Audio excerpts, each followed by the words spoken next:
Alright, so my name is Jayan, and today we're the 23rd of June, and this will be the 104th video that I'm preparing for my Casper test. So today it was a pretty busy day, I will say.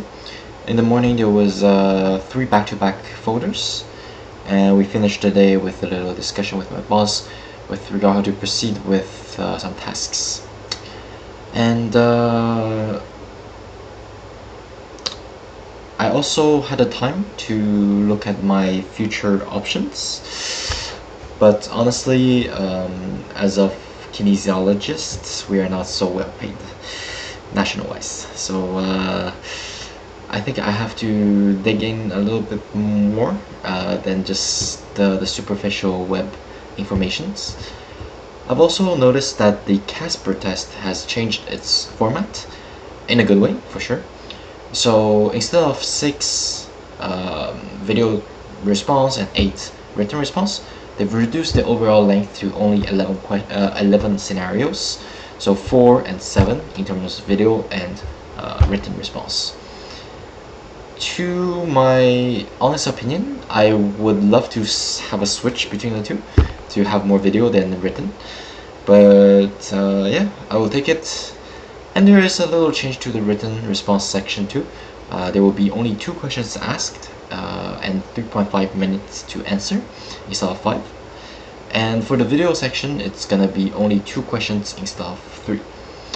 And this is pretty interesting because every single question will be graded separately, and I think there will be less of a consecution in terms of things asked. So they might be asking about 2 different if scenarios that's given, and it makes the test a little bit shorter, which is very nice because I'm someone who cannot focus for almost 2 hours now straight up.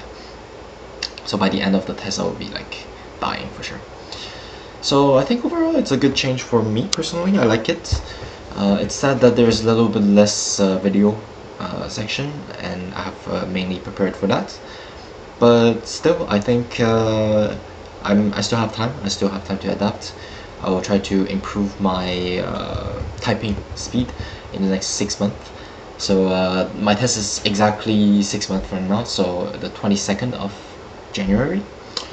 And by then my contract with the clinic should be finished, and I should be already figuring out the next step of my career. And I will take this time at the end of my contract to the Casper test to really well prepare everything and take a good rest. Yeah, I think that's pretty much it. What I want to do as personal update. So now I want to do a little practice according to the newer format today. So the scenario is you're part of a volunteer-run neighborhood watch committee. One evening while on patrol, you see your friend Sam drop a small amount of prescription pills left over from their own prescription into the trash instead of returning them to a proper disposal location. While this could pose a risk if someone else finds them, the encounter is subtle. You only notice after Sam has walked away. Okay, so I will have 30 seconds, sorry.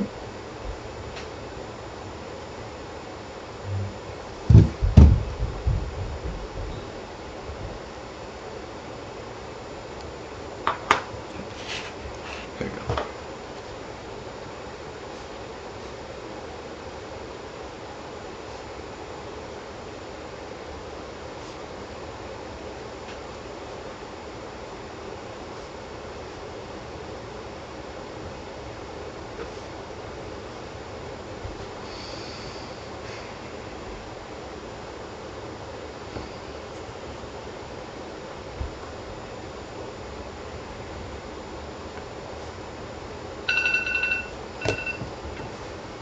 Okay, so now let's have a minute, and the first question is that what would you do and why?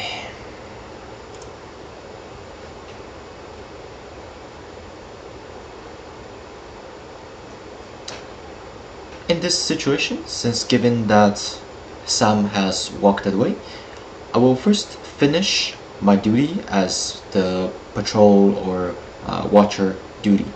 So after my shift, I will then message in private with Sam to state my observation, saying something like, "Hi Sam, I've noticed that during my shift today, you've dropped some of your prescription pills directly in the bin." I will also try to explain to him that this can cause public safety issues.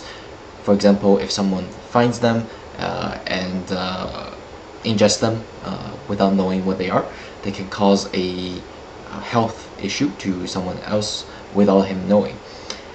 I will make sure that to notify him or to educate him, make sure he's aware that there are places specifically for the pill disposal, and make sure he does that the next time. If Sam responds defensively saying it's not a big deal, everyone does it, how do you handle it?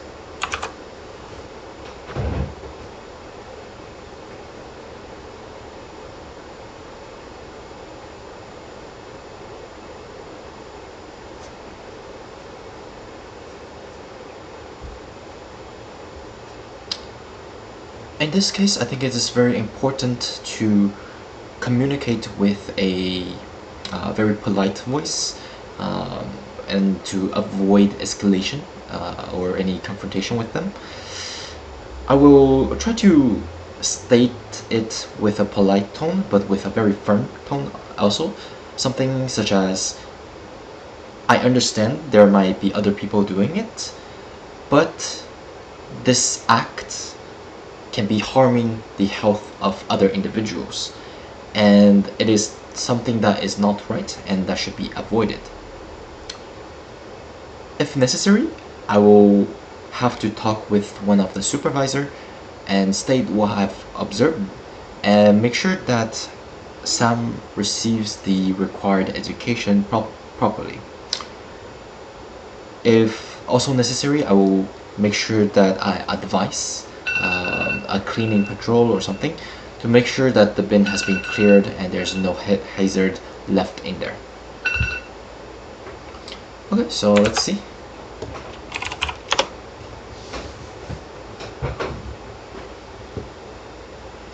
So question 1, what would you do and why?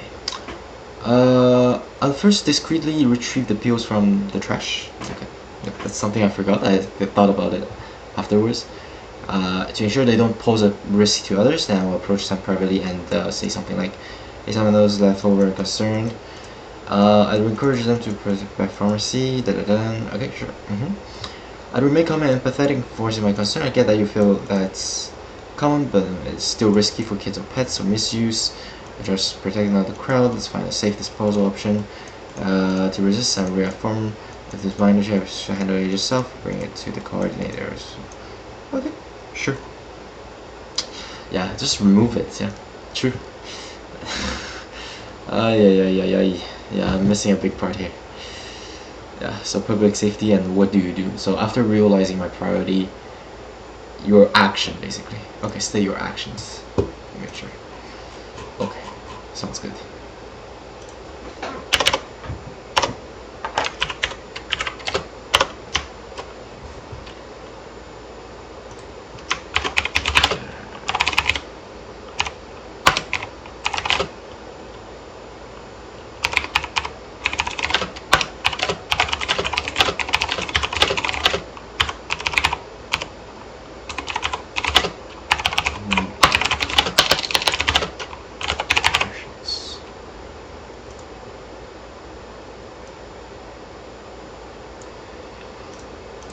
Sure, nice. Okay, so I'm not sure if I will be able to do it tomorrow, because I will be away. But yeah, let's see how it goes. I'll try my best to maintain this habit. Yeah. But I have learned a lot practicing, I think, and I'm on, let's say, 90% at most cases. So yeah, let's keep that rolling. I wish I can do as much as I can to prepare for it, and yeah, let's hope how it goes. Let's see.